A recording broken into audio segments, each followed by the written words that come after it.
There are many types of silly people. Now, can everyone please sit quietly until they are asked to stand up? I had been every type of silly person except one. I had spent all my family's money, pretended to be married, played card games, tennis, and risky investments, lost my money in many ways. But there was one foolish thing I hadn't tried. That was looking for hidden treasure. Very few people get this exciting idea. But among all those who want to be like King Midas, none has found a hobby so full of fun. But, let's step back from my story for a moment, as not-so-good writers often do. I was a foolish person of the romantic kind. I met May Martha Mangum and fell in love with her. She was 18, as pure and lovely as a brand new piano, beautiful, and had the wonderful seriousness and charm of an innocent angel trapped in a small, boring town in Texas. She had the spirit and charm that could make her rich, but she didn't know it, and I didn't tell her. You see, I wanted May Martha Mangum to be with me forever.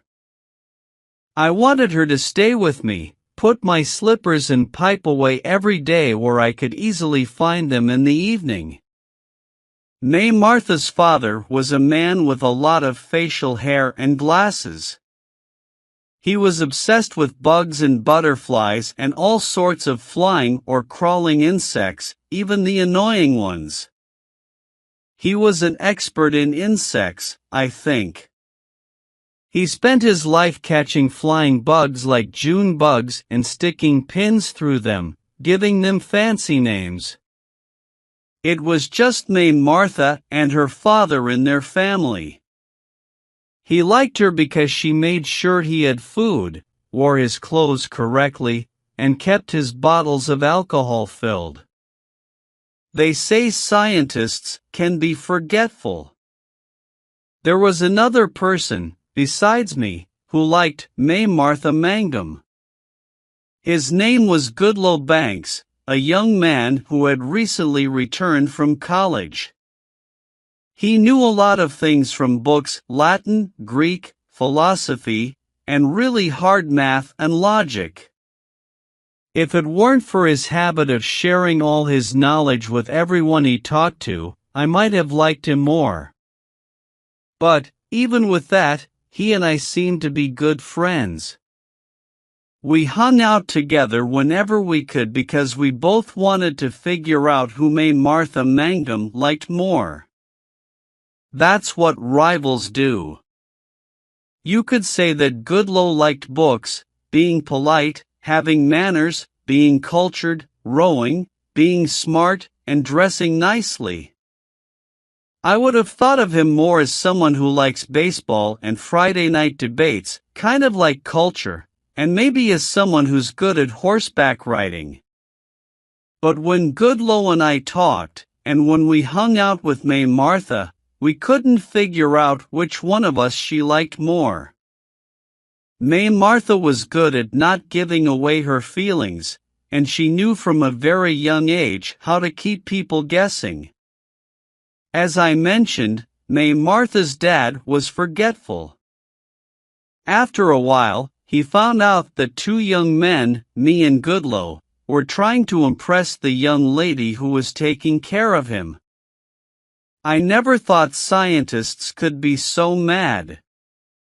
Old Mangum called us names and said we were no better than the lowest animals, all in plain English. He warned us never to come near his house again, or he'd treat us like his bug collection. So, Goodloe Banks and I stayed away for 5 days, thinking the anger would go away. When we finally went back to their house, May Martha Mangum and her dad were gone. Vanished. The house they had rented was locked up, and their things were gone too. May Martha didn't say goodbye to either of us, no note on a bush, no mark on the gate, no postcard at the post office to give us a clue. For 2 months, Goodloe Banks and I each tried everything we could think of to find them. We asked the ticket guy, the guys who rent horses, train workers, and our only constable, but we got no answers. Then we became even better friends and fiercer enemies.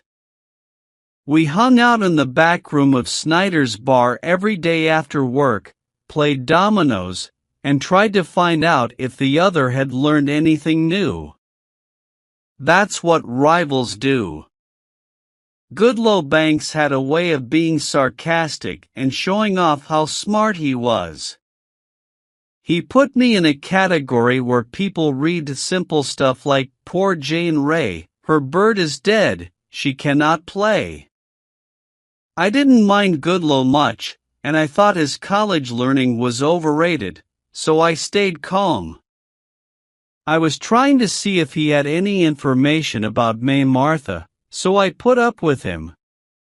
One day, while talking, Goodloe said to me, "Ed, what if you do find her?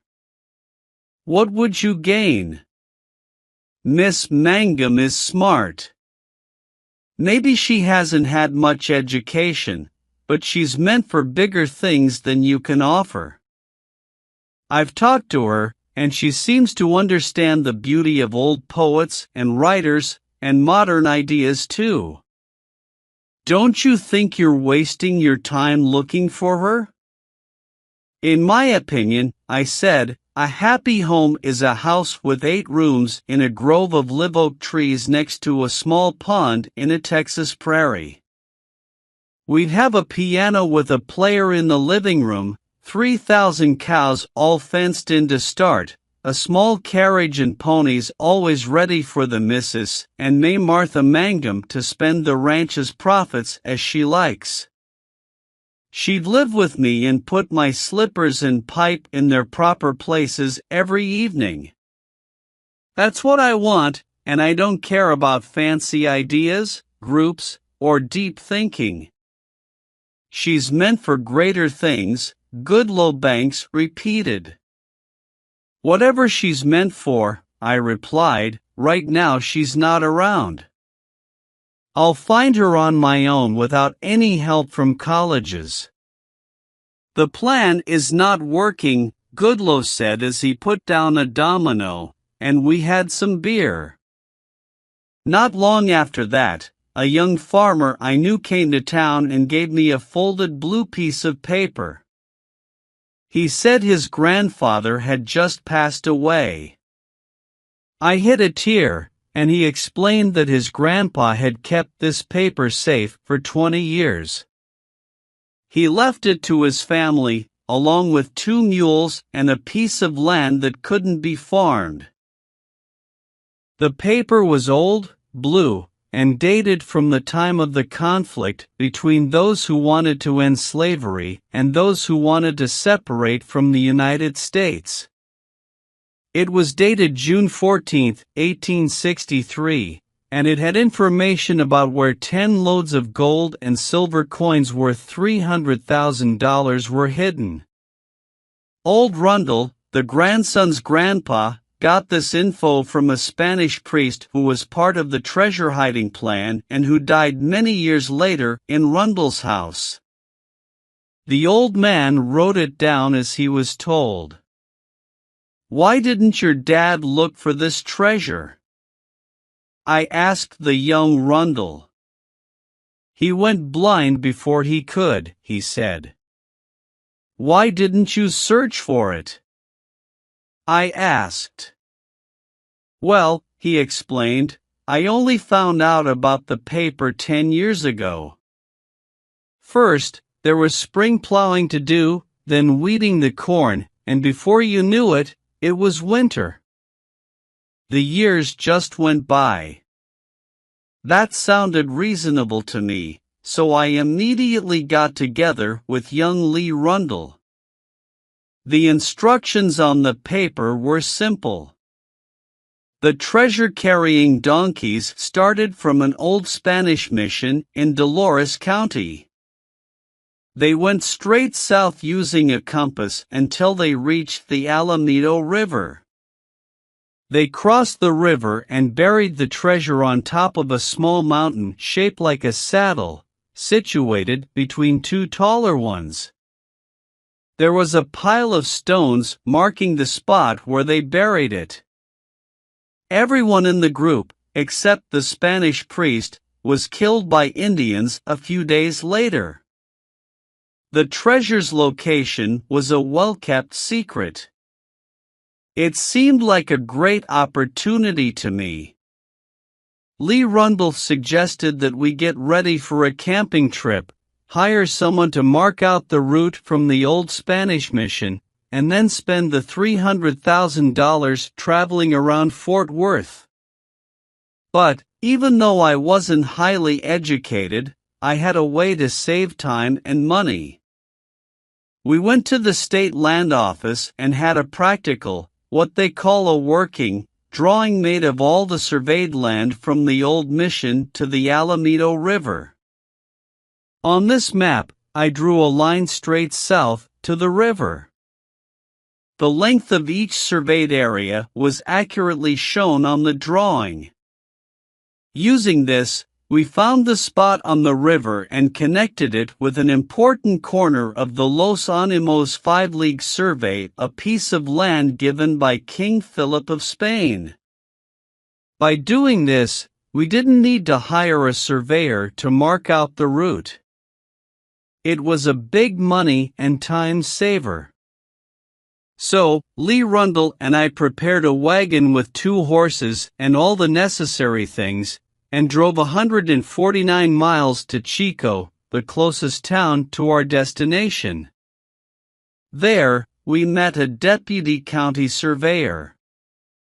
He found the corner of the Los Animos survey for us, marked out the 5,720 steps west as shown on our drawing, placed a stone there, had some food, and took the mail stage back to Chico. I felt pretty sure we'd find that $300,000. Lee Rundle was only getting 1/3 because I was paying for everything. With that $200,000, I believed I could find May Martha Mangum if she was anywhere on Earth. And I could also surprise Old Man Mangum with it. If I could find that treasure. But Lee and I set up camp. Across the river, there were a dozen little mountains covered in thickets of cedar trees, but none of them looked like a pack saddle. That didn't stop us. Sometimes things aren't what they seem. A pack saddle, like beauty, might only exist in the eye of the person looking. The grandson of the treasure and I carefully checked those cedar-covered hills, inspecting every side, top, circumference, height, angle, slope, and hollow for 2 miles up and down the river. We spent 4 days doing this. Then we harnessed the 2 horses, loaded up the leftover coffee and bacon, and drove the 149 miles back to Concho City. On the way back, Lee Rundle chewed a lot of tobacco. I was driving fast because I was in a hurry. As soon as we got back, Goodloe Banks and I met up in the back room of Snyder's bar to play dominoes and try to get information from each other. I told Goodloe about my search for the buried treasure. If I had found the $300,000, I told him, I could have searched every corner of the world to find May Martha Mangum. She's meant for bigger things, Goodloe said. I'll find her myself. But tell me, how did you figure out where this hidden money was buried? I explained every little detail to him, showing him the map with the distances clearly marked. After looking at it carefully, he leaned back in his chair and burst out laughing in a superior and mocking way. "Well, you're not very smart, Jim," he said when he could speak. "It's your turn," I replied calmly, picking up my double six domino. "20, said Goodloe, making 2 marks on the table with his chalk. "Why am I not smart?" I asked. "Buried treasure has been found in many places before." "Because," he said, "when you calculated the spot on the river where your line would meet, you forgot to account for the variation. The variation there would be 9 degrees west. Let me have your pencil." Goodloe Banks calculated quickly on the back of an envelope. "The distance, from north to south, of the line we ran from the Spanish Mission," he said, "is exactly 22 miles. According to your story, it was guided by a small compass. Considering the compass's error, the spot on the Alamito River where you should have looked for your treasure is approximately 6 miles and 945 steps farther west than where you thought it was. Jim, you've made a big mistake." "What's this variation you're talking about?" I asked. "I thought numbers never lied."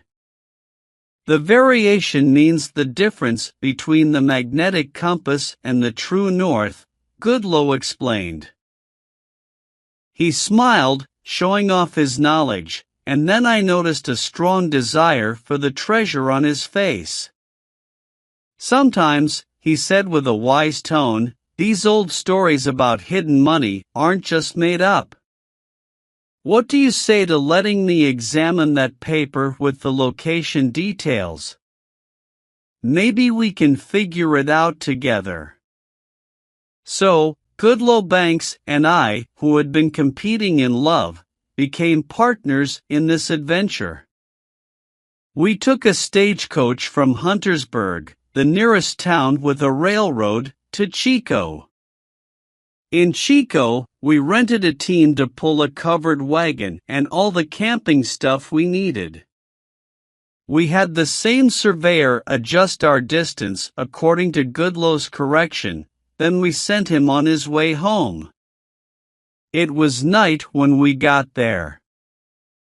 I took care of the horses, lit a fire near the riverbank, and cooked dinner.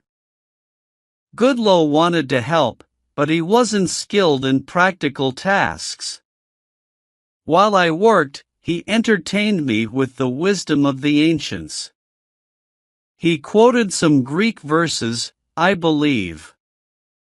Anacreon, he explained. Miss Mangum loved this passage. I recited it to her. She's meant for greater things, I repeated his words. Is there anything greater, Goodloe asked, than being surrounded by the classics, living in a world of knowledge and culture? You've often criticized education. What about your mistakes in math? You would have found the treasure sooner if my knowledge hadn't corrected you. First, let's explore those hills across the river, I said, and see what we find. I'm still not completely convinced about these variations. I've always been taught that the compass points north. The next morning was sunny in June. We got up early and had breakfast. Goodloe was delighted. He recited poetry, Keats, I think, while I cooked bacon.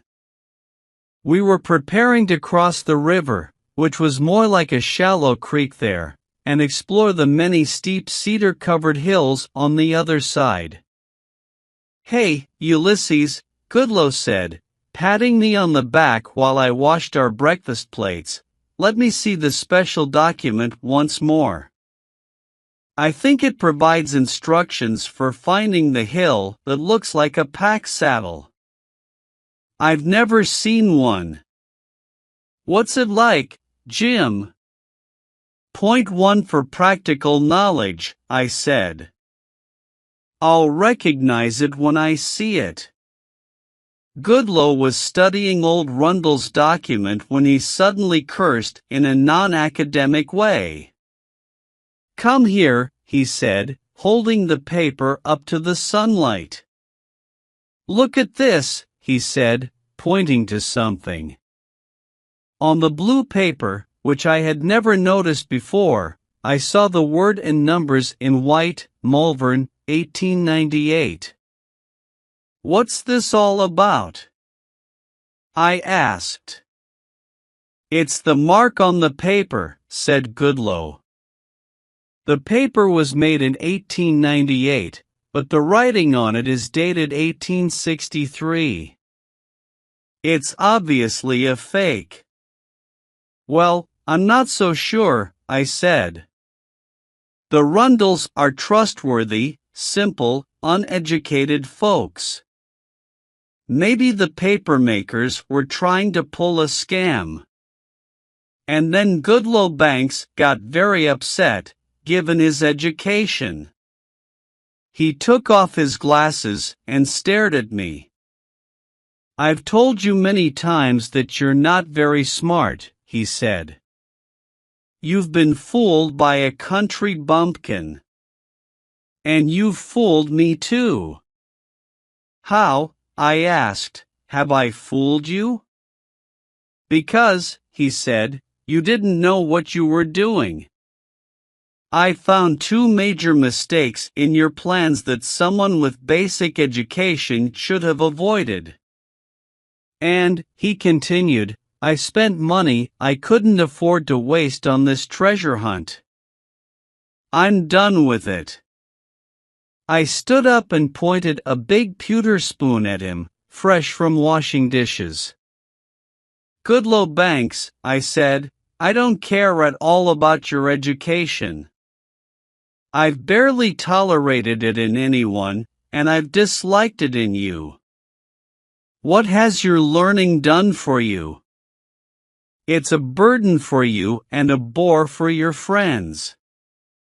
Go, I said, go with your watermarks and variations.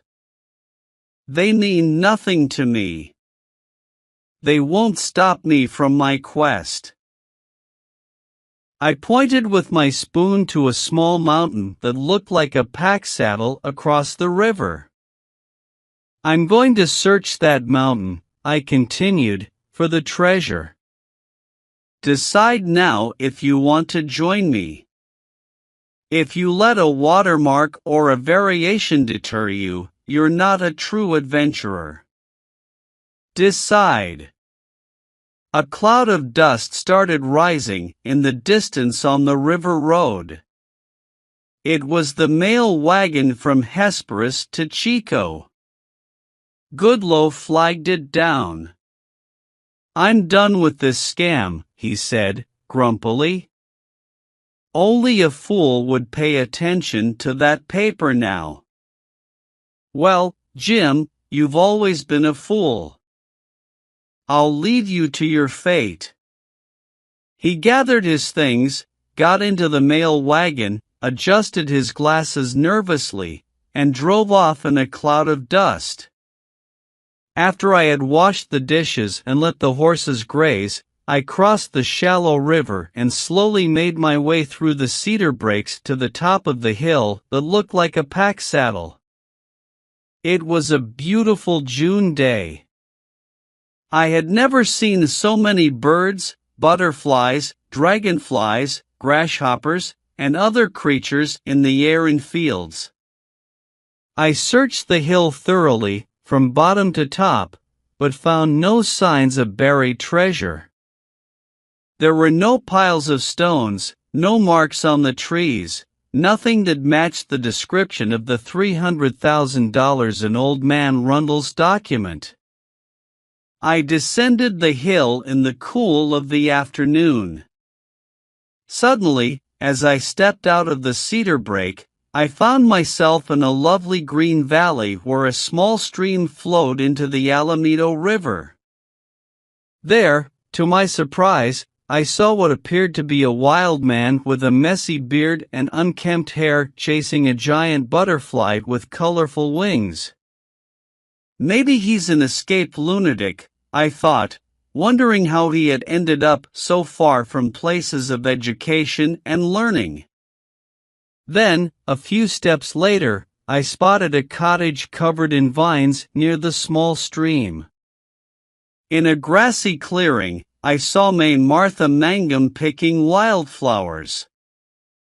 She stood up and looked at me. For the first time since I had known her, her face, as white as the keys of a new piano, turned pink. I walked toward her without saying a word. She let the flowers she had gathered slowly slip from her hand onto the grass. "I knew you would come, Jim," she said with a clear voice. "My father wouldn't let me write, but I knew you would come." You can probably guess what happened next. My wagon and team were just across the river. I've often wondered what good too much education is if you can't use it for yourself. If all the benefits of it go to others, what's the point? For Martha Mangum is with me. We have an 8-room house in an oak grove, a piano with an automatic player, and a good start with 3,000 cattle fenced in.